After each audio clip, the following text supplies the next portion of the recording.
கட்டுமானத்தின் வலிமை, கட்டிடங்களின் பாதுகாப்பு. ஸ்ரீ துர்கா டிஎம்டி கம்பிகள். DVR garden signature living T Nagar இப்போ திருவள்ளூருக்கு வந்தாச்சு. Near D mart on new bypass road, Tiruvallur நகராட்சிக்குட்பட்டது. பிளாட் 20 லட்சம் முதல். கான்டாக்ட் 9955518814.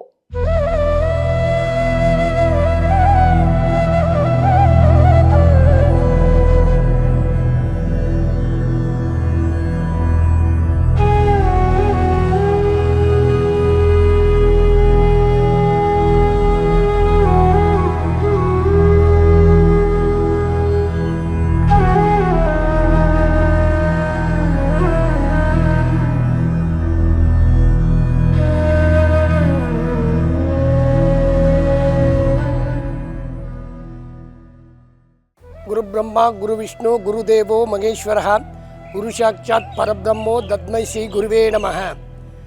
நம்ம பேசக்கூடிய ஆலயம் பார்த்திங்கன்னா காசி விஸ்வநாதர் விசாலாட்சி ஆலயம்.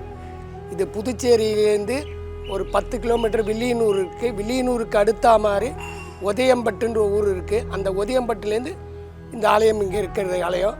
இது பார்த்திங்கன்னா மனிதனுடைய எலும்பு துண்டு பூவா மாறின ஆலயம். மனிதனுடைய எலும்பு துண்டு பூவா மாறின ஆலயம். இது காசிக்கு நிகரான ஆலயம். முருகர் இல்லாத ஒரு சிவாலயம். தென்னிந்திய கடவுள் முருகர் இருக்கணும். ஒரு தென்னிந்திய பக்கம் வந்துட்டா முருகர் இருக்கணும். முருகர் இல்லாத ஒரு சிவாலயம்னு பார்த்தீங்கன்னா இந்த ஒன்று தான். முருகர் கிடையாது, 63 கிடையாது, நால்வர் கிடையாது, துர்கை கிடையாது, நடராஜர் கிடையாது. ஏன் இந்த இடத்துல அதெல்லாம் இல்லை அப்படின்னு பார்த்தீங்கன்னா, மனிதனுடைய எலும்பு துண்டை இந்த ஆறில் கரைக்கும் போது மல்லிகைப்பூவாக மாறி இருக்குது.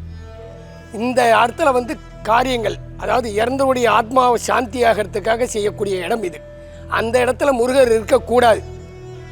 அதாவது முருகரெல்லாம் வந்து கொஞ்சம் கோபம் வரும். ஆகையால் அந்த மாதிரி இடத்துலலாம் பண்ணவே கூடாது தேவச காரியமெல்லாம். ஆகையால் இது அந்த காலத்திலேயே அவங்க இது முருகர் இல்லாத ஒரு சிவாலயமாக அமைச்சிருக்காங்க.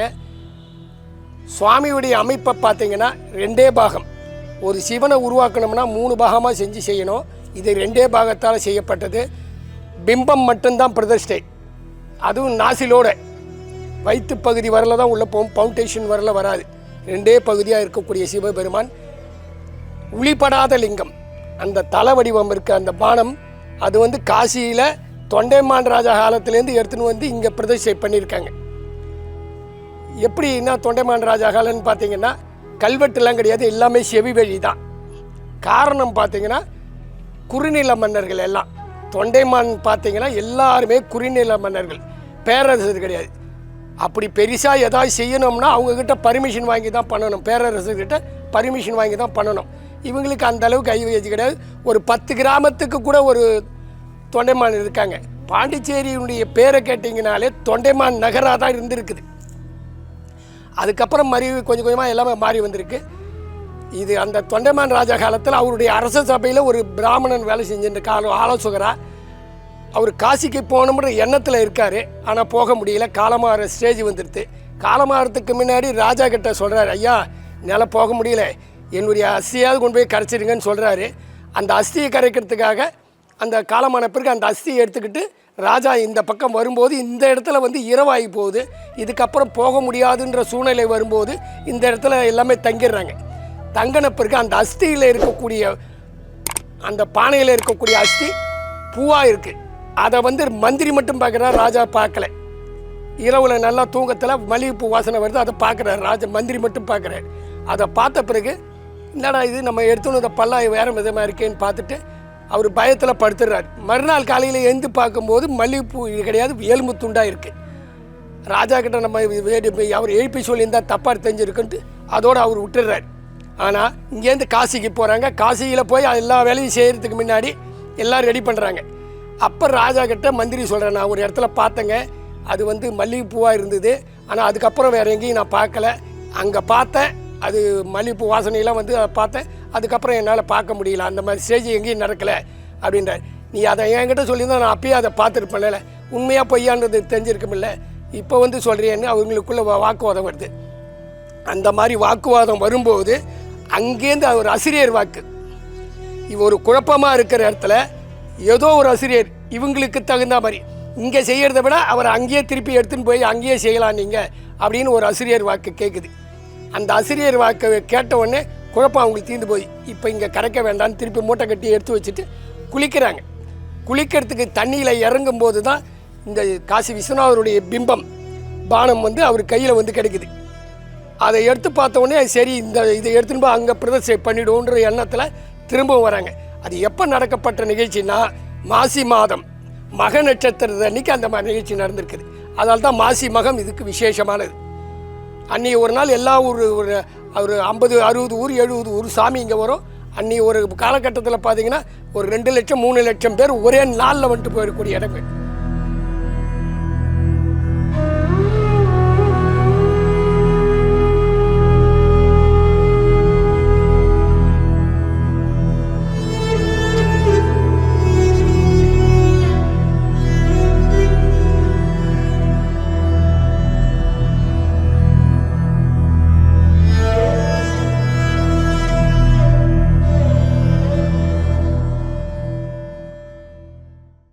வடநாட்டில் இருக்க மாதிரியே காசியில் இருக்க மாதிரியே இருக்குது அப்படின்றதால நம்ம சுவாமியை போய் தொட முடியல அப்படின்ற ஒரு வருத்தம் எல்லாருக்கும் இருந்துக்கிட்டு இருந்தது.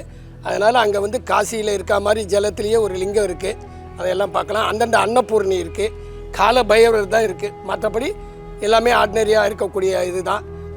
அதாவது வந்து அமாவாசைக்கு உகந்த இடம் அப்படின்றது பார்த்திங்கன்னா சூரியனும் பிரம்மாவும் பூஜை பண்ண இடம். அதனால தான் உதயன்பட்டுன்னு பேர் இருக்குது. சூரியனும் பிரம்மாவும் பூஜித்த காரணத்தால் தான் உதயன்பட்டுன்னு பேர்.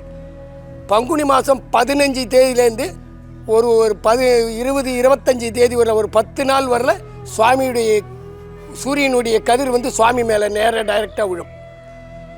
அதனால தான் உதயன்பட்டுன்னு பேர் சுவாமியுடைய பூத்து. ஆமாம், சங்கராபரணி ஆறு வந்து செஞ்சியில் உருவாகி சிறு ஓடையாக இருந்து அப்படியே வந்துக்கிட்டே இருக்குது. வரும்போது மேற்கு நோக்கி வடக்கு நோக்கி திரும்புறதால தான் உத்தரவாகினி பேட்டைன்னு பேர். அந்த உத்தரவாகினின்றது அந்த இதுக்காக தான் பேர், ஆற்றனுடைய பேர். சங்கராபரணி ஆற்றுக்கு வடக்கு பக்கம் இருக்கிறது தான் காசி விஸ்வநாதர் ஆலயம். தெற்க இருக்கிறது கங்கை வராக நத்தீஸ்வரர்னு பேர். இப்போ பார்த்தீங்கன்னா எல்லாரும் வந்து இருகர ஈசன்ற பேர் புதுசாக ஒன்று உருவாக்கிட்டாங்க. ஜோதிடரோ இவங்கெல்லாம் பார்த்தீங்கன்னா இருகர ஈசன், 2 பக்கமும் ஆறு, அந்தண்ணையும் இருக்குது அந்தண்ணையும் இருக்குது. அதனால் இருகர ஈசன் போய் பாருங்கள் அப்படின்னு எல்லாரும் அனுப்புகிறாங்க. இந்த ஆலயத்தில் பார்த்திங்கன்னா சித்தர் வழிபாடுன்றது வந்து கூற முடியாது. இருந்த போதிலும் ஒரு குறிப்பிட்ட காலங்கள் இப்போ ஒரு 25 நாளாக ஒரு பைரவர் வந்து கால பைரவர் வந்து சுற்றிக்கிட்டே இருந்தது. ஆனால் இப்போ இந்த 2-3 நாளாக அதை இல்லை, காணோம். ஆகையால் அது எதுக்காக சுற்றுச்சு ஏன் சுற்றுச்சுன்றதெல்லாம் தெரியல. 25 நாளாக ஊடகத்தெல்லாமல் பேப்பர் நியூஸு ஊடகம் எல்லாமே பேப்பரில் போயிருந்தது. கண்டினியூட்டாக காலையில் தந்ததுலேருந்து கதவு போடுறதுக்குள்ளே ஒரு 500 வாட்டியாவது சுற்றிடும். அதுதான் வந்து இப்போதைக்கு பார்த்திங்கன்னா இதுவாக இருக்கிறது. மற்றபடி வந்தீங்கன்னா தபச காரியங்கள் 16வது நாள் காரியம், இறந்தவர்களுடைய ஆத்மா சாந்தி ஆகணும்னா இந்த இடத்துக்கு வந்தால் போதும். இந்த இடத்துல வந்து அஸ்தி கரைச்சிட்டு நேராக சுவாமியை பார்க்கலாம். அஸ்தி கரைச்சிட்டு கோயிலுக்குள்ளேயே போகக்கூடாது. ஆனால் அஸ்தி கரைச்சிட்டு இந்த கோயிலுக்குள்ளே வந்து சுவாமி இப்போ யாரு காலமாக இருக்காலும் அவங்க ஆத்மா சாந்தி ஆகணும் வடநாட்டில் சொல்கிற மாதிரி இங்கே சொல்லணும். அதே மாதிரி காசியில் போய் எல்லோரும் பறிச்சுட்டு சுவாமியை தரிசனம் பண்ணிட்டு தான் வரணும். தபசகாரியம் பண்ணிட்டாலும் உள்ளே போய் சாமியை பார்த்துட்டு வரணும். அதே மாதிரி இந்த ஆலயத்தில் தபசகாரியம் பண்ணிவிட்டு காரியம் வந்து அவங்க பேரில் ஆத்மா சாந்தி ஆகணும்னு சொல்லக்கூடிய ஒரே இடம் காசி விஸ்வநாதர் ஆலயம் தான். இந்த ஆலயம்னு பார்த்தீங்கன்னா பரிகாரத்துக்குன்னு உள்ள சிவன். எந்த பரிகாரமாகவும் பண்ணிக்கலாம். குழந்தை இல்லை அது வந்து பண்ணிக்கலாம். மற்றபடி நமக்கு பல இன்னல்கள் இருக்குது, அதுக்காக வந்து இந்த ஆறில் குளிச்சுட்டு வந்து இங்கே வந்து சிவபெருமானுக்கிட்ட வேண்டிக்கணும், எல்லாம் நிவர்த்தி ஆகிடும்.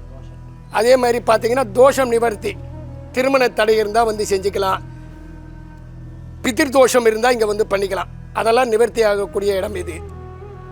மற்றபடி பார்த்திங்கன்னா வந்து எந்த விதமான பழமை மாறாமல் இருக்குது. கோவிலுடைய அமைப்பில் எந்த விதமான பழமை மாறலை. இந்த ஆலயத்தின் சிறப்புன்னு பார்த்திங்கன்னா இப்போ இருக்கக்கூடியது மட்டும்தான். வேறு எந்த சுவாமியும் பிரதர்ஷனம் பண்ணுறதும் கிடையாது, பண்ணுறதுக்கும் விடுறது கிடையாது. முருகர் கூட படம் கூட வரைய விடுறது கிடையாது, வேண்டாம். ஏன்னா அந்த இடத்துல இருக்கக்கூடாது, தீட்டு ஆகாதுன்ற ஒரே காரணத்தை முருகர் கூட அவாய்ட் பண்ணிட்டாங்க அந்த காலத்திலேருந்தே.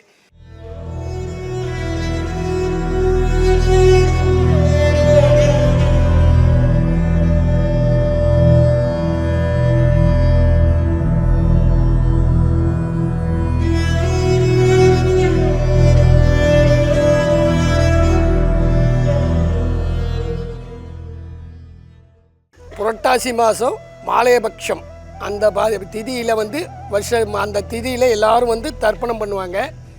மாலை அமாவாசை அன்னைக்கு தர்ப்பணம் கொடுப்பாங்க. ஆறில் குளிச்சுட்டு வந்து பிராமணர்கிட்ட போய் தர்ப்பணம் பண்ணிவிட்டு அவங்க மூதோர்களுக்கு எல்லாருக்கும் தர்ப்பணம் பண்ணிவிட்டு ஆலயத்தில் வந்து யார் யார் காலமாக இருக்காங்களோ அவங்க பேர்லேயே அர்ச்சனை பண்ணி அவங்க ஆத்மா சாந்தியாகணும்னு சொல்லக்கூடிய இடம். ஆடி அமாவாசைக்கு, புரட்டாசி அமாவாசைக்கு, தை அமாவாசைக்கு இந்த 3 அமாவாசை தான் சிறந்ததாக இருக்கக்கூடியது. அதாவது கடலில் கொடுக்கறதுக்கும் நம்ம இதில் கொடுக்கறதுக்கும் ஆறில் கொடுக்கறதுக்கும் வித்தியாசங்கள்னு பார்த்தீங்கன்னா, சங்கராபரணியில் கொடுக்கறதுக்கு பார்த்தீங்கன்னா விசேஷமானது நதிக்கரை தான். அதனால் நதிக்கரையில் வந்து எந்த இது பண்ணாலும் எல்லாம் நிவர்த்தி ஆகும். காசி விட வீசமுள்ள ஆலயம், அதனால தான் காசி விஸ்வநாதர்ன்ற பேரோடு இருக்கிறது. மேற்கொண்டு பார்த்தீங்கன்னா எல்லா ஆலயத்தில் இருக்கக்கூடிய பரிவாரமெல்லாம் இந்த ஆலயத்தில் கிடையாது. இந்த ஆலயத்தில் இருக்கக்கூடிய பைரவர் கால பைரவர், அந்த கால பைரவருக்கு அஷ்டமியில் பூஜை, தேய்பிரை அஷ்டமியில் அன்றைக்கி சிறப்பு பூஜை பண்ணிட்டு வரோம். அதனால் மக்கள் எல்லாம் வந்து போயிட்டு இருப்பாங்க. காசியில் எப்படி கங்கா ஆர்த்தி காட்டுறோமோ அதே மாதிரி சனிக்கிழமையில மட்டும்தான் இப்போதைக்கு ஆரம்பித்து பண்ணிக்கிட்டு இருக்கோம். அந்த மாதிரி ஆர்த்தி காசி விஸ்வநாதருக்கு ஆர்த்தி காட்டுறது இந்த கங்கையிலையும் காட்டுவோம். இரு கரையிலையும் காட்டுறாங்க, அந்த கரையிலையும் காட்டுறாங்க, கங்கா ஆர்த்தி காட்டுவாங்க. அதே மாதிரி நம்ம கரையிலையும் காட்டின்னு வரோம்.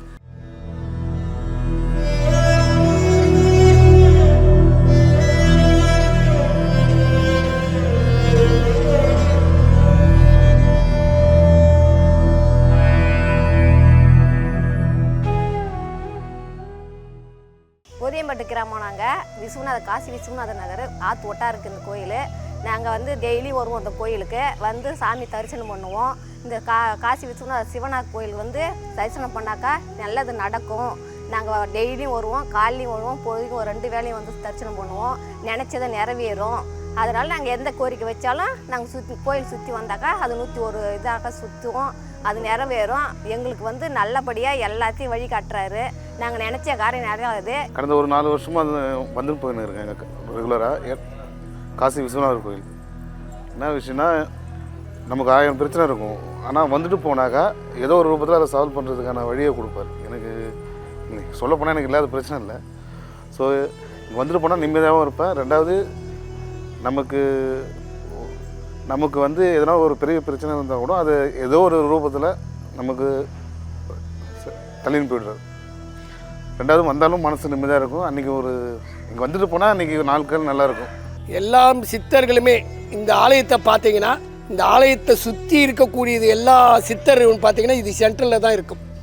நம்ம காசி விஸ்வநாதருடைய ஆலயம் நீங்கள் ரவுண்ட் பண்ணி பார்த்தீங்கன்னா எல்லா சித்தரும் பார்த்தீங்கன்னா வில்லியனூரில் இந்த தேங்காய் சாமி, இந்த பார்த்தீங்கன்னா வந்து வண்ணார பிரதேசி, இந்த வந்து சந்திக்குப்பம்ன்ற ஒரு ஊரில் பார்த்தீங்கன்னா ரவுண்ட் ஷேப்பில் நடுவில் சென்ட்ரலில் இருப்பார் இவர். காசி விஸ்வநாதர் சென்ட்ரலில் இருக்கக்கூடியவர். இந்த வண்ணார பிரதேசி சுவாமிகள் கூட இங்கே வந்து வணங்குறதா இதுவாக இருக்குது. அது செவி வழி தான் எல்லாமே, கல்வெட்டெல்லாம் எங்களுக்கு கிடையாது. இதை மாதிரி இப்போ நம்ம ஆலயம் மாதிரி காசி விஸ்வநாதர் கோயில் ஆலயம் மாதிரி இந்த பாண்டிச்சேரியில் வேறு எந்த ஆலயமும் கிடையாது. ஒரு சிவாலயம்னா முருகர் இருக்கும். இந்த ஒரு கோயிலில் மட்டும்தான் முருகர் கிடையாது, 63 கிடையாது, 4 கிடையாது, துர்க்கை கிடையாது. காரணம், பிதர்களுக்கு செய்ய வேண்டிய காரியங்கள் இங்கே பண்ணலாம், வேறு எந்த ஆலயத்திலையும் பண்ணக்கூடாது. இந்த திருக்காமேஸ்வரர் பெரிய கோயில் இருக்குது, குளம் இருக்குது, எல்லாமே இருக்குது. இருந்த போதிலும் அங்கே பண்ண முடியாது, பண்ணவும் கூடாது. ஏன்னா அந்த ஆலயத்தில் எல்லா முருகர் எல்லாம் இருக்கும், துர்க்கை முருகர் எல்லாமே இருக்கும், பிடாரியிலேருந்து எல்லாம் இருக்கும். அந்த மாதிரி இடத்துலலாம் அந்த மாதிரி காரியம் பண்ணக்கூடாதுன்றதால தான் ஆத்தங்கரை ஓரமாக பண்ணுறது.